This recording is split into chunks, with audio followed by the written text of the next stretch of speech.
รายการเมตธรรมมีความภาคภูมิใจที่ได้เป็นส่วนหนึ่งในการเผยแผ่พุทธศาสนาและคำสอนต่างๆให้แก่พุทธศาสนิกชนที่เลื่อมใสศรัทธาในพุทธศาสนาและร่วมสืบสานฮีตคองประเพณีวัฒนธรรมอันดีงามของชาติออกอากาศทุกๆวันอาทิตย์เวลา 8:05 น. หา 8:35 น. เวลา 14:56 น. หาเวลา 15:10 น. เวลา 20:45 น. หาเวลา 21:00 น. ทางโทรภาพแห่งชาติลาวช่อง 3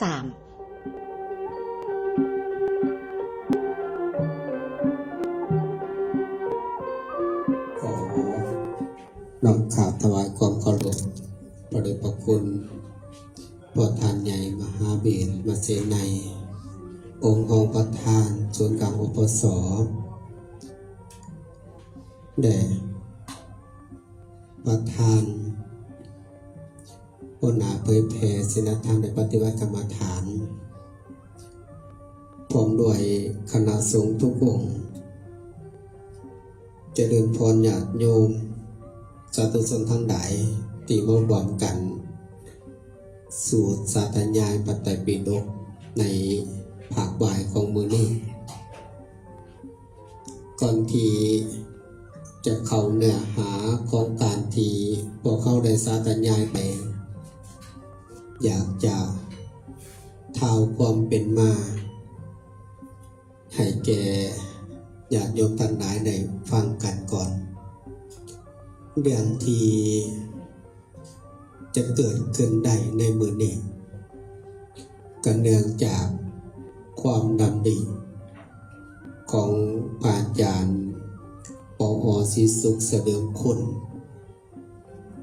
อยากจะถวาย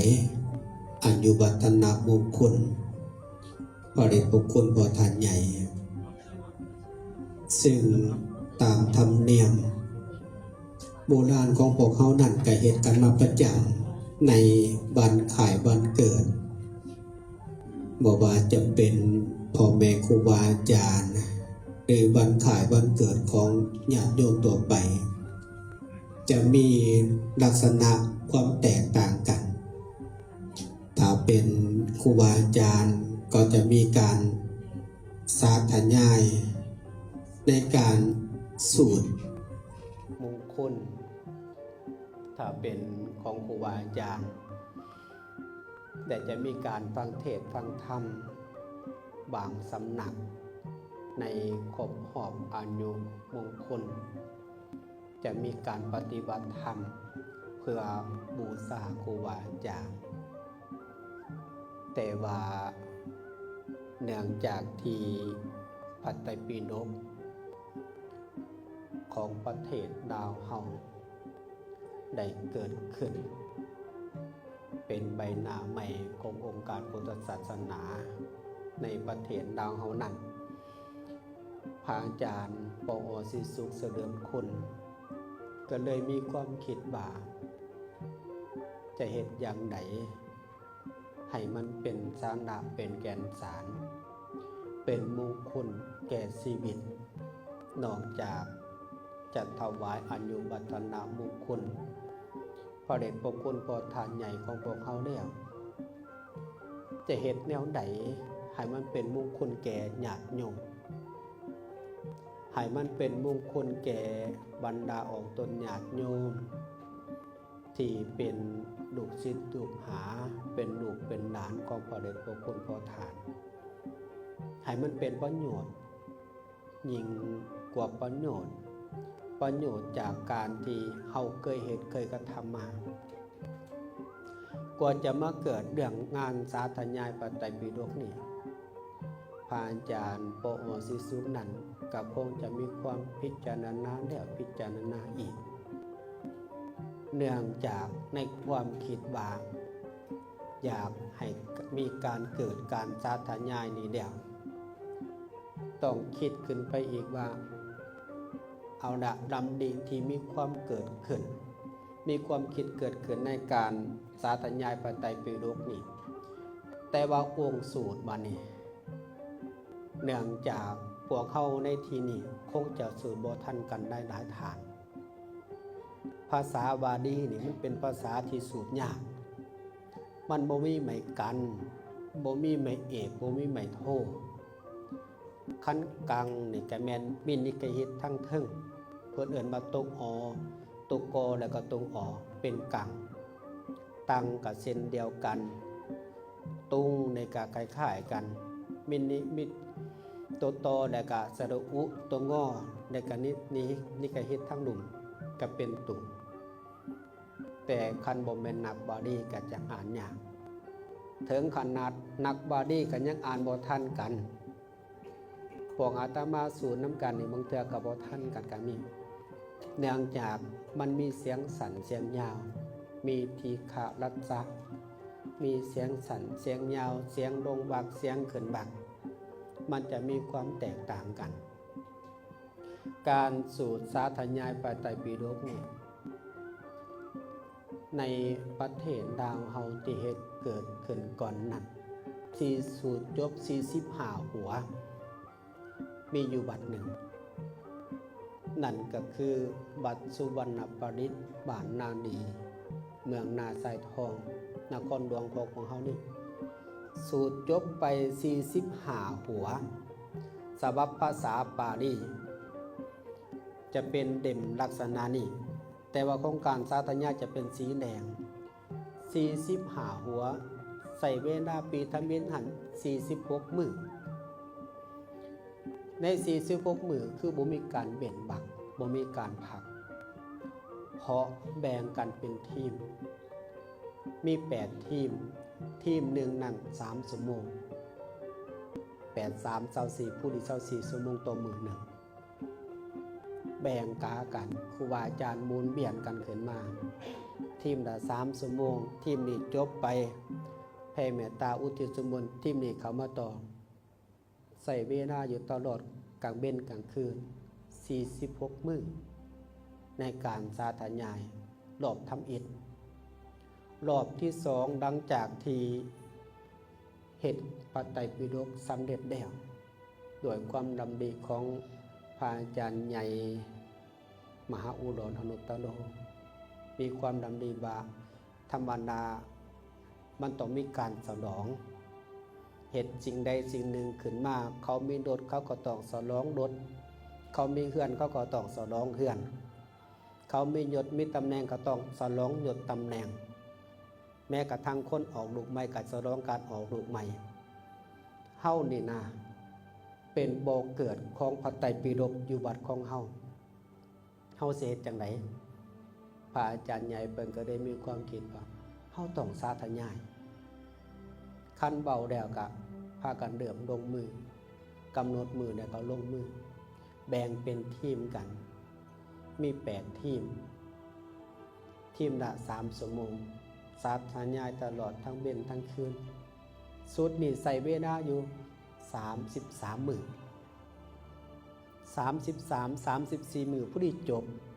45เล่มนี่นะซึ่งมันบ่แม่นการสูตรได้ง่ายแต่ก็ใส่เวลาอยู่หน่อยกว่าปีก่อนนี่คือในการสูตรจบพระไตรปิฎกนอกจากนั้นก็มีบัดอีกวันหนึ่งที่เพิ่นสูตรมาแต่ละปีหนึ่ง 7-8 มื้อ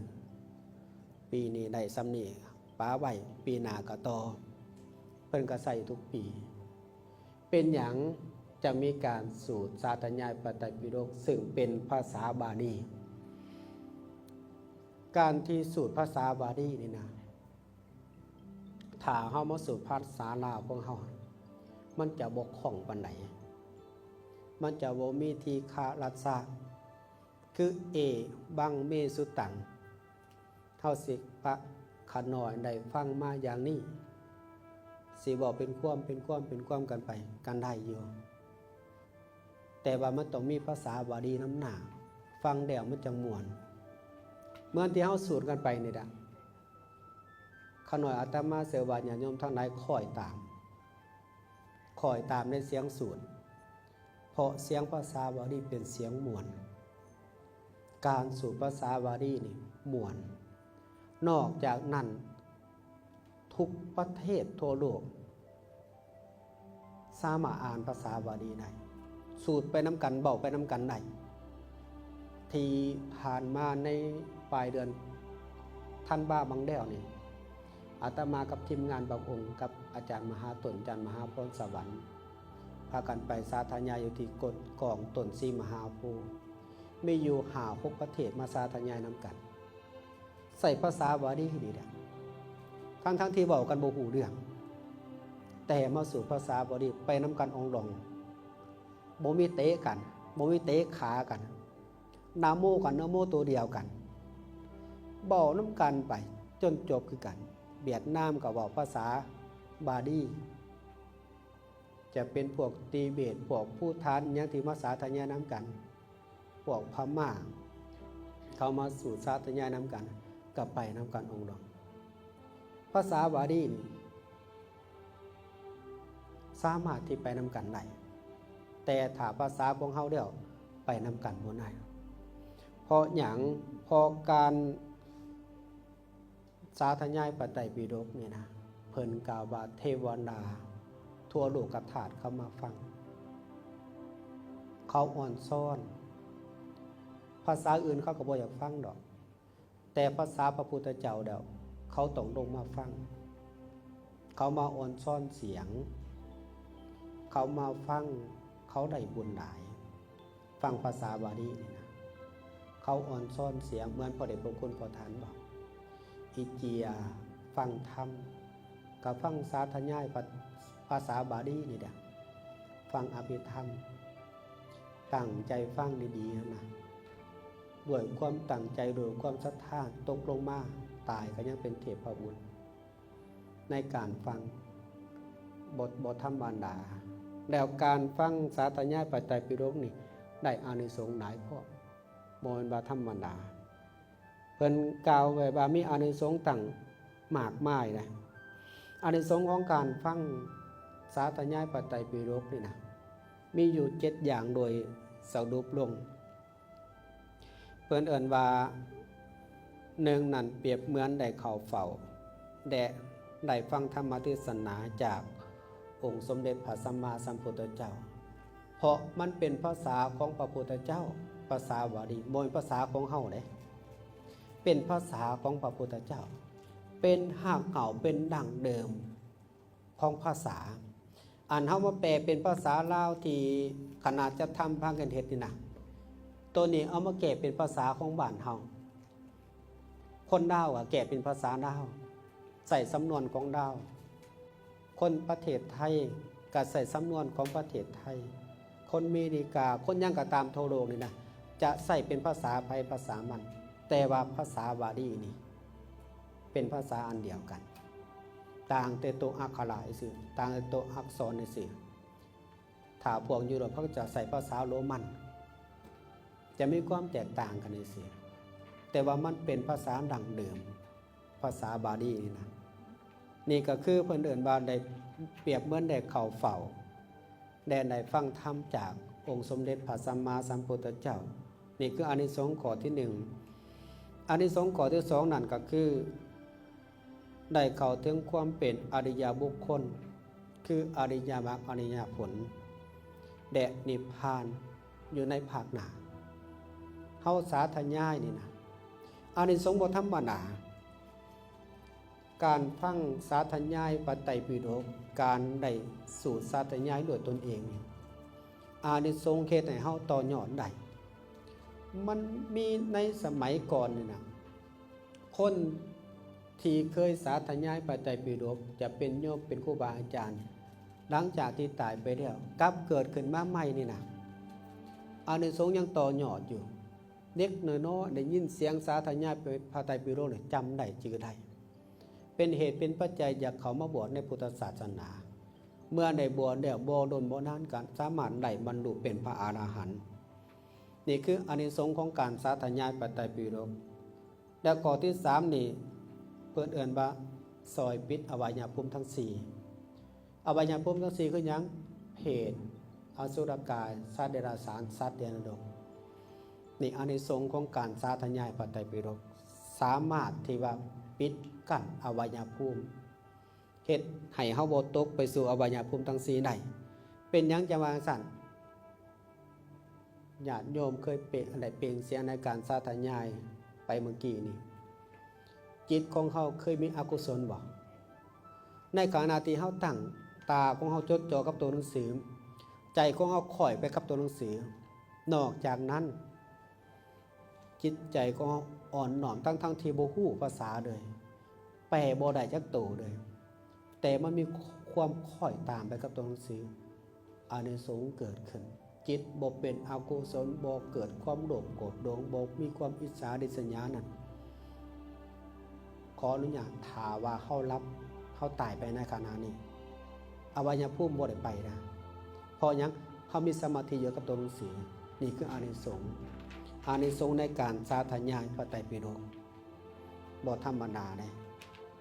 แล้วข้อที่4นี่เพิ่นเอิ้นว่าได้น้อมจิตตามพระธรรมอาจบรรลุธรรมใดขันธ์ใดขันธ์หนึ่งตามอุปนิสัยที่ตนได้สร้างมาในขณะที่เฮาสาธยายไปจิตของเฮาก็น้อมไปคอยไปตามน้อมไปตามหูของเฮาก็ฟังเสียงสาธยายผู้ตนแซมเพิ่นก็สวดสูตรเป็นบักเป็นตอนมีทีฆารัสสะเสียงพร้อมกันขึ้นพร้อมกันลงพร้อมกันมันม่วนมันไพเราะฟังแล้วมันรู้สึกว่าเกิดความปลื้มใจข้อที่5เนี่ยเพิ่นเอิ้นว่าบุคคลที่เป็นมิจฉาทิฏฐิเมื่อได้สาธยายพระไตรปิฎกแล้วก็จะได้กลายเป็นสัมมาทิฏฐิเบิ่งแม่ถึงขนาดใดสาธยายพระไตรปิฎกเนี่ยคนที่เป็นมิจฉาทิฏฐินี่สามารถกลับเป็นสัมมาทิฏฐิได้เป็นบุคคลที่มีความเชื่อต่อพระรัตนตรัยต่อพระพุทธพระธรรมพระสงฆ์เดี๋ยวในการที่เฮาสาธยายไปเมื่อกี้นี่โดยหลักๆแต่เพิ่นกล่าวถึงอาจารย์กับลูกศิษย์เดี๋ยวจะบอกสู่ฟังหน่อยหนึ่งแล้วข้อที่6นี่เฮ็ดให้ประเทศชาติบ่เกิดไฟพิบัติห่มเย็นเป็นสุขผู้สาธยายพระไตรปิฎกจะมีความสุขจากก้าวหน้าและปราศจากโรคภัยนี่ก็คืออานิสงส์บ่เกิดอัคคีภัยและก็จะมีความอุ่มเย็นเป็นสุขข้อที่7นี่บุคคลได้สาธยายพระไตรปิฎกและได้ฟังธรรมจะได้อานิสงส์นับประมาณบ่ได้ในอานิสงส์ของการสาธยายพระไตรปิฎกถือว่าเป็นอานิสงส์หลายแน่นอนแล้วเฮาบ่แม่นนักบาลีบ่แม่นนักมหาในสาธยายไปก็บ่เข้าใจเรื่องพรหมสารสูตรบาลีเพิ่นว่าพรหมสารสูตรแต่ภาษาลาวเขาเอิ้นว่าพรหมสารสูตรในที่เฮาสาธยายกันไปบางด้วยขายแห่งพระสัพพัญญุตญาณอันประเสริฐเรื่องสุปิญญปริภาสกกับพรหมทัตก็คือเรื่องอาจารย์กับลูกศิษย์นั่นแหละเฮาสาธยายกันไปมื้อนึงนี่ก็บ่ได้อื่นไกลเรื่องอาจารย์กับลูกศิษย์แต่ก็เรื่องของศีลจุลศีลมัชฌิมศีลและก็มหาศีลเรื่องอาจารย์กับลูกศิษย์หั่นระหว่างที่ย่างตามพระพุทธเจ้านี่นะบางทีคนแต่ก่อนนี่ก็ความขี้ดื้อของคนแต่ก่อนก็บ่ธรรมดาคนแต่ก่อนเนี่ยทั้งที่มีพระพุทธเจ้าย่างตามหน้ามีพระสงฆ์จำนวน500องค์ย่างไประหว่างเมืองต่อเมืองมีอาจารย์นี่เบาเกินว่าพระพุทธพระธรรมพระสงฆ์บ่แม่นความจริงเพิ่นว่าบ่แม่นพระพุทธพระธรรมพระสงฆ์อาจารย์ท่านหนึ่งเพิ่นเบาในระหว่างที่เพิ่นเดินทางระหว่างเมืองราชคฤห์กับเมืองนารันทาเนี่ยพระมหาทัตผู้เป็นลูกศิษย์นี่นะโหบาในการเดินทางในเทื่อนี้สุปิญญาปริภาสกนี่กล่าวติเตียนก็คือเว้าคำที่บ่ดีบ่งามต่อพระพุทธพระธรรมและพระสงฆ์อย่างหลายส่วนพระมหาทัตซึ่งเป็นลูกศิษย์หันเบา บ่ได้ติเตียนเป็นผู้ยกย่องอาจารย์เป็นผู้ติเตียนพระพุทธพระธรรมพระสงฆ์แต่ว่าลูกศิษย์นี่เป็นผู้ยกย่องพระธรรมพระสงฆ์พระพุทธพระธรรมพระสงฆ์กล่าวยกย่องกล่าวสรรเสริญในระหว่างทางอาจารย์ก็กล่าวติเตียนเบาพระพุทธพระธรรมพระสงฆ์อย่างนั้นอย่างนี้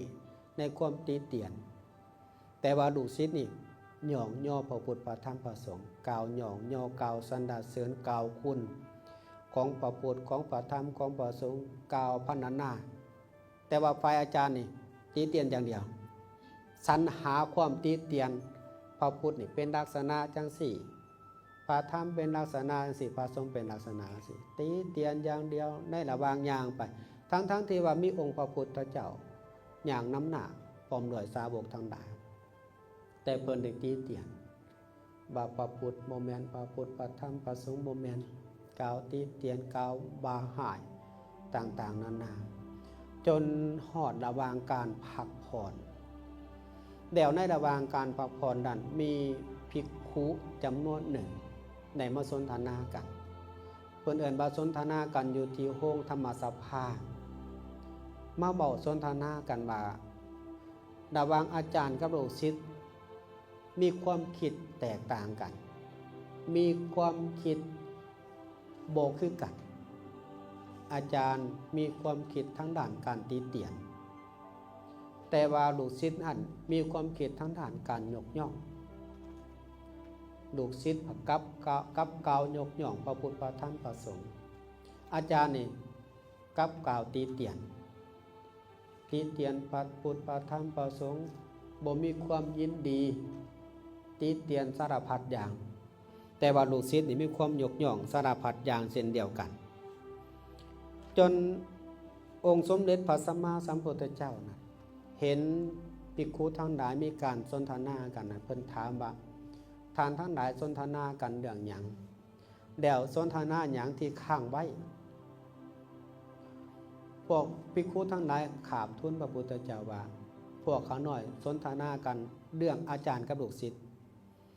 อาจารย์ท่านหนึ่งมีความติเตียนพระพุทธพระธรรมพระสงฆ์ลูกศิษย์กลับมายกย่องพระพุทธพระธรรมพระสงฆ์เอาฟังเบิ่งให้ดีเรื่องนี้เดี๋ยวพระพุทธเจ้าเพิ่นแก้วิธีไหนพระพุทธเจ้าเพิ่นบอกวิธีปฏิบัติเมื่อมีคนติเตียนและมีคนยกย่องพระรัตนตรัยคือพระพุทธพระธรรมพระสงฆ์นั้นให้เฮาเฮ็ดวิธีอย่างนี้เพิ่นบอกว่าพระผู้มีพระภาคเจ้าตรัสว่าภิกขุทั้งหลายถึงคนพวกอื่นจะกล่าวติเตียนเฮากล่าวติเตียนพระธรรมหรือกล่าวติเตียนพระสงฆ์ก็ตามพวกทานบ่ควรผูกอาฆาตขุ่นเครื่องจิตใจต่อบุคคลพวกนั้นถ้าพวกทานโกรธเครื่องหรือบ่พอใจพวกเขาพวกทานก็จะประสบภัยอันตรายเพราะความโกรธเครื่องนั้นใจเฮ็ดให้พวกทานจะหูได้หรือบ่ว่าพวกเขาเบานั่นถูกหรือผิดนี่พระพุทธเจ้าว่าแม้กระทั่งเขาติเตียนก็ตามอย่าผูกจิตด้วยความอาฆาตด้วยความโกรธต่อเขาลบครูบาอาจารย์องค์หนึ่งนี่นะถ้ามีคนอื่นเขาติเตียนครูบาอาจารย์เฮานี่เฮาก็อย่าไปโกรธเขาทำนองนี้นะอย่าไปโกรธเขาอย่าไปผูกอาฆาตเขาเพราะคำติของเขาน่ะนะคำติเตียนของเขาน่ะเฮาบ่ฮู้ได้ว่าเขาเว้าถูกหรือเว้าผิดพวกภิกขุขาบทูลว่าฮู้บ่ให้เขาหน่อยนี่พระพุทธเจ้าว่าพวกเจ้าฮู้บ่ว่าเขาเว้าถูกหรือผิดแต่ภิกขุบอกว่าฮู้บ่ให้เขาหน่อยพระผู้มีพระภาคเจ้าตรัสว่าคำติเตียนนั้นถ้าเป็นเรื่องบ่จริงพวกทานควรชี้แจงให้เขาเห็นแจ้งเรื่องนี้เป็นเรื่องที่บ่จริงบ่ถูกต้องบ่มีและบ่ปรากฏแก่พวกเขาเพิ่นบอกจังซี่ให้ชี้แจงบ่แม่นให้เฮาโทษเฮาโกรธเฮาอาฆาตภิกขุทั้งหลายถึงพวกคนอื่นจะกล่าวหย่องย่อบาดนี้มาบอกการหย่องย่อได้บาดนี้ บางหนึ่งเพิ่นบอกวิธีการแก้ความติเตียนมาในเพิ่นบอกเรื่องความหย่องย่อว่าภิกขุทั้งหลาย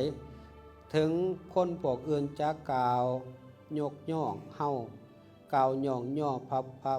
กล่าวหย่องย่อพระธรรมหรือกล่าวหย่องย่อพระสงฆ์ก็ตามพวกทานบ่ควรทำความมวลชื่นพอใจหรือยินดีต่อคนพวกนั้นถ้าพวกทานทำความมวลชื่นความยินดีหรือความพอใจในคนพวกนั้นพวกทานก็จะพบอันตรายเพราะความมวลชื่นใจนั้นคำหย่องย่อนั้นถ้าเป็นเรื่องจริงพวกทานควรยืนยันให้เขาหูแจ้งลงไปว่าเรื่องนี้เป็นเรื่องจริงถูกต้องมีอยู่และปรากฏแก่พวกเฮานี่คือวิธีการที่พระพุทธเจ้าบอกคำติเตียนกะให้เฮาไปสี่โทษให้เฮาไปสี่แจงบ่ให้เฮาไปผูกอาฆาตคำหย่องย่อเพิ่นก็บอกไว้บ่ให้ดีใจเกินไปบ่ให้เบิกบานใจเกินไปถึงจะเป็นความจริงถึงจะบ่เป็นความจริงเพิ่นก็บอกวิธีไว้นี่คือระหว่างอาจารย์กับลูกศิษย์ในพรหมสารสูตรที่เฮาสาธยายกันไปเรื่องของจุลศีลมัชฌิมาศีลและมหาศีลจังได้ฟังตอนแรกจังเบาจังได้ฟังเรื่องศีลจะเกินได้ฟังข่าวๆว่าเรื่องศีลเพิ่นเบาเรื่องกายวาจาใจของพวกเฮาเดี๋ยวจะมีครูบาอาจารย์มาอธิบายให้ฟังในมื้อแดงเพราะกิจกรรมในการถวายอายุวัฒนามงคลของพวกเฮาทั้งหลายถวายอายุวัฒนามงคลให้แก่พระเดชพระคุณพระทานใหญ่ของพวกเฮานั้นก็คือด้วยการที่สาธยายพระไตรปิฎกเฮาได้บุญพอทานได้ทั้งบุญได้ทั้งสุขภาพได้ทั้งกำลังใจเดี๋ยวจะเป็นเหตุเป็นปัจจัยโดยอำนาจบุญบารมีที่พวกเฮาท่านทั้งหลายในการสาธยายนี้เจตให้พอทานนั้นมีสุขภาพมีอัตภาพในการดำรงในการเป็นโฮมโพโฮมไซให้แก่พวกเฮาท่านทั้งหลายอายุ100 ปีหรืออาจมากไปกว่า100 ปีอาจจะทออายุของนางมีสาขาก็เป็นได้เพราะความดำริของพระอาจารย์ปอศิสุขเสริมคุณบาจัดงานสาธยายพระไตรปิฎกทุกปีถวายเป็นอายุวัฒนามงคลประทานเดี่ยวเป็นการที่เปิดโอกาสให้ญาติโยมมาร่วมสาธยายนำกันก็ขออ้างอิงเอาคุณพระศรีรัตนตรัยบุญกุศลคุณงามความดีที่คณะพระสงฆ์ทั้งหลายได้รวมกันในการสาธยายด้วยความตั้งใจและบุญกุศลคุณงามความดีของคณะญาติโยมท่านหลายโดยการสาธยายพระไตรปิฎกด้วยความตั้งใจขอบุญกุศลทั้งหลายทั้งปวงจงมารวมกันเป็นเดชเป็นเดชะเป็นภาระปัจจัยอำนวยอวยพรในการสาธยายบุญในข่าวครั้งนี้จงมานุนนำส่งด้วยบุญกุศลของพวกเราทั้งหลายขอน้อมถวายแก่พระเดชพระคุณพระท่านใหญ่และให้พระท่านใหญ่ได้มีสุขภาพพลานามัยแข็งแรงเป็นโฮมโพโฮมไซให้มีอายุมั่นขวัญยืนอยู่น้ำลูกน้ำหลานอยู่น้ำศิษย์สนศิษย์ตราบนานเท่านานด้วยเถิด